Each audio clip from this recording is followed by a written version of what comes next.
Good morning students. हम जैव प्रौद्योगिकी एवं उसके उपयोग बायोटेक्नोलॉजी एंड इट्स एप्लीकेशन के बारे में पढ़ रहे हैं, जिसमें आज हम पढ़ेंगे नैतिक मुद्दे या नैतिक प्रश्न, एथिकल इश्यूज क्या हैं बायोटेक्नोलॉजी की।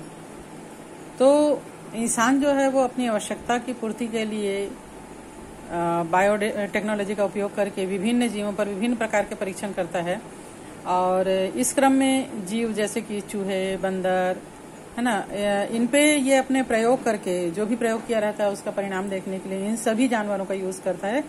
तो बड़ी संख्या में इन जानवरों की मृत्यु हो जाती है, इनकी बलि देनी पड़ती है, और उनको प्रयोग के दौरान जो भी परीक्षण किया जाता है उसके दौरान जो इंजेक्शन दिया जाता है उसकी यातनाओं को भुगतने के लिए मजबूर किया जाता है।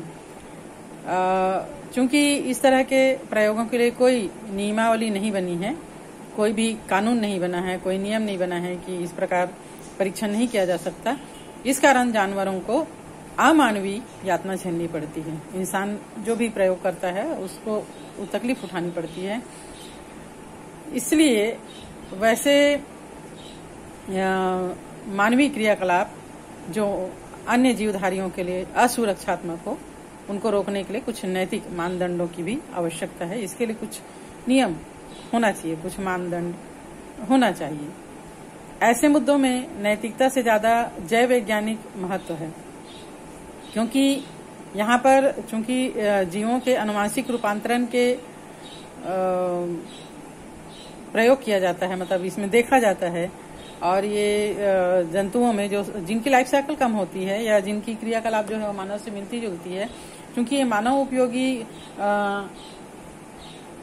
प्रयोग हैं, इसलिए इनकी आवश्यकता होती है। तो जीवों के आनुवंशिक रूपांतरण के लिए तब अप्रत्याशित परिणाम निकल सकते हैं जब ऐसे जीवों की पारिस्थितिक तंत्र में सन्निविष्ट कराया जाए। अगर मतलब कि अगर किसी जानवर में हमने जैसे पारजेनिक जीवों के बारे में बात किया था, उसमें कुछ भी हम जेनेटिकल चेंज करते हैं और उसको फिर पारिस्थितिक तंत्र में उनको वापस भेज देते हैं, तो इससे क्या है कि गलत परिणाम भी निकल सकता है। इसलिए भारत सरकार ने ऐसे संगठनों को स्थापित किया है जैसे कि GEAC, genetic engineering approval committee, जो कि GAM अनुसंधान संबंधी कार्यों की वैधानिकता और जन सेवाओं के लिए GMGओं की सन्निवेश की सुरक्षा के बारे में निर्णय लेती है। जन सेवा जैसे कि आहार एवं चिकित्सा स्रोत हेतु में जीवों के रूपांतरण या उपयोगिता, जो इन जीवों के लिए अनुमत एकस्व की समस्याएं उत्पन्न हुई है। जनमानस में इस बात को लेकर बहुत आक्रोश है, कि गुस्सा है कि कुछ कंपनियां आनुवंशिक पौधों और अन्य जैविक संसाधनों का उपयोग कर बनाने वाले उत्पाद और तकनीकी के लिए एक पेटेंट यानी एकस्व प्राप्त कर रहे हैं, जबकि ये बहुत समय पहले से विकसित और पहचानी जा चुकी है। मतलब ये कि अगर हम पुराने इतिहास को देखें, पुराने ग्रंथों को देखें, तो हमको उन सब चीजों की जानकारी पहले से प्राप्त हो चुकी है, लेकिन अभी जो वैज्ञानिक हैं उसी चीज को रिनोवेट कर रहे हैं और उसको अपना नाम दे रहे हैं, अपना लेबल लगा दे रहे हैं, है ना। और किसान और विशेष क्षेत्र के देशों को लोगों के द्वारा इनका उपयोग किया जा रहा है। कुछ देश तो इसको अपना मतलब यहाँ से चुरा के लेके जाएंगे, भारत से चुरा के लेके जाएंगे और अपने देश में इसको मशहूर कर देंगे और वो बोलेंगे कि हमारा उत्पाद है, तो अपना लेबल इसमें लगाते हैं। जैसे कि धान एक महत्वपूर्ण खाद्यान्न है, जिसके बारे में हजारों वर्ष पूर्व एशिया के कृषि के इतिहास में वर्णन हमको मिलता है। विभिन्न प्रकार के धान की किस्मों के बारे में, धान के बारे में, उसकी गुणवत्ता के बारे में, फसल की क्रॉपिंग के बारे में, सभी चीज ये जो है वो हमारे देश के लिए पुराना है। एक अनुमान के अनुसार केवल भारत में धान की लगभग 2 लाख किस्में मिलती है, पूरे भारत में अगर देखा जाए तो। धान की जो विशेषता है वो विश्व की सर्वाधिक विविधताओं में एक है। जैसे बासमती धान अपनी सुगंध और स्वाद के लिए मशहूर है, और इसकी 27 पहचानी गई किस्में भारत में कॉमन रूप से उगाई जाती है। पुराने ग्रंथ में, लोक साहित्य और कविताओं में बासमती का वर्णन मिलता है, जिससे ये पता चलता है कि ये कई सौ वर्ष पहले से उगाया जा रहा है। 1977 ईस्वी में एक अमेरिकी कंपनी ने बासमती धान पर अमेरिकन एकस्व और ट्रेडमार्क कार्यालय द्वारा एकस्व अधिकार प्राप्त कर लिया था, जिससे कंपनी बासमती की नई किस्मों को अमेरिका और विदेशों में बेच सकती है। मैंने भारत का जो उत्पाद है उसको अपना उत्पाद बताकर, अपना प्रोडक्ट बताकर या अपना इन्वेंशन बताकर ये उसमें एकस्व अधिकार कर लिया था। बासमती की ये नई किस्म वास्तव में भारतीय किसानों की किस्मों से विकसित की गई थी। भारतीय बासमती की अर्धबौनी किस्मों से संकरण कराकर नई खोज या नई उपलब्धि का दावा किया गया था। एकाधिकार के लागू होने के बाद इस एकाधिकार के तहत अन्य लोगों के द्वारा बासमती का विक्रय प्रतिबंधित हो सकता था। तो प्रोडक्ट उन्होंने अपना लेवल लगा दिया तो उनके हिसाब से इसका विक्रय होगा, सभी इसका नहीं कर सकते। इसके लिए भारत सरकार ने पहल की और उस पेटेंट को अमेरिकन कोर्ट के माध्यम से रद्द करवाया।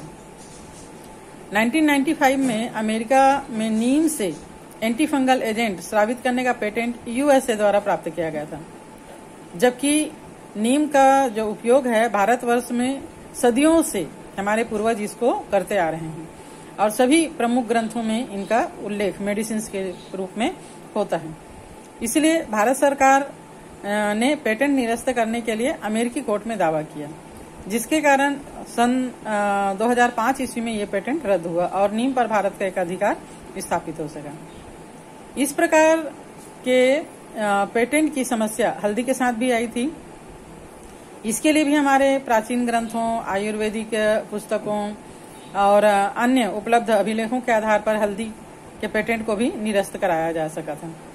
तो इस प्रकार पेटेंट यानी एकस्व वह अधिकार है जो सरकार के द्वारा किसी आविष्कार को, अगर उसने कोई नया आविष्कार किया है तो उसको दिया जाता है, जिसके अंतर्गत कोई अन्य पेटेंट को बिना आविष्कारक की अनुमति के इस्तेमाल नहीं कर सकता है। इनमें सूक्ष्म जीवियों के स्ट्रेन, जीएमओ, डीएनए क्रम, जैव प्रौद्योगिकी, विभिन्न विधियां, उत्पाद और उसके व्यवहारिक उपयोग भी शामिल हैं।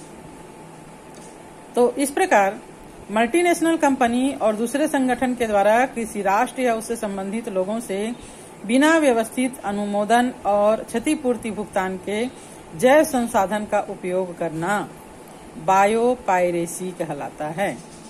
इसको अच्छे से रट लेना। बायोपायरेसी इंपॉर्टेंट क्वेश्चन है, अक्सर पूछा जाता है नीट में या बोर्ड में। तो बायोपायरेसी एक ऐसा उदाहरण है, सदाबहार इसका एक उदाहरण है। इस पौधे से विनक्रिस्टिन और विनब्लास्टिन जैसे एल्केलवाइड प्राप्त किए गए, जिनका उपयोग कैंसर के इलाज के लिए किया जाता है। विनक्रिस्टिन का एली लिली कंपनी ने पेटेंट प्राप्त कर उसका व्यवसायीकरण किया, लेकिन सदाबहार पौधा जो मेडागास्कर देश का निवासी है, उस देश को कोई राशि प्राप्त नहीं हुई थी।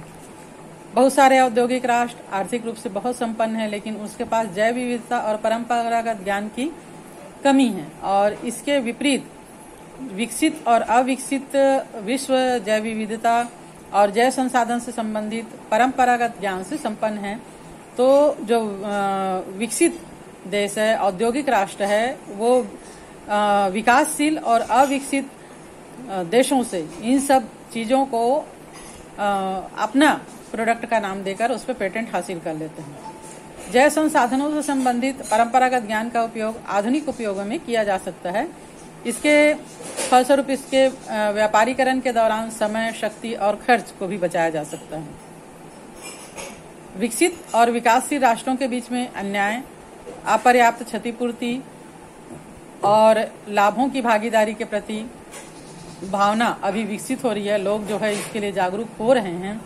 इसके कारण कुछ राष्ट्रों ने अपने जैव संसाधन और परंपरागत ज्ञान का बिना पूर्व अनुमति के उपयोग पर प्रतिबंध के लिए नियम बना रहे हैं, कानून बना रहे हैं, एक लॉ प्रोवाइड किया जा रहा है। भारतीय संसद ने हाल ही में भारतीय एकस्व बिल में दूसरा संशोधन इसके लिए पास किया है, जो ऐसे मुद्दों को ध्यानार्थ लेगा जिसके अंतर्गत एकस्व नियम संबंधी आपातकालीन प्रावधान और अनुसंधान और विकासशील प्रयास शामिल हैं। तो ये तो हुआ बायोपायरेसी। बायोप्रॉस्पेक्टिंग, जीवों से उन यौगिकों को प्राप्त करना जिनका परंपरागत चिकित्सा पद्धति में उपयोग नहीं किया गया है, ये बायो प्रोस्पेक्टिंग कहलाता है। तो ये लेक्चर यहीं पे खत्म होता है। नेक्स्ट डे हम नेक्स्ट चैप्टर स्टार्ट करेंगे।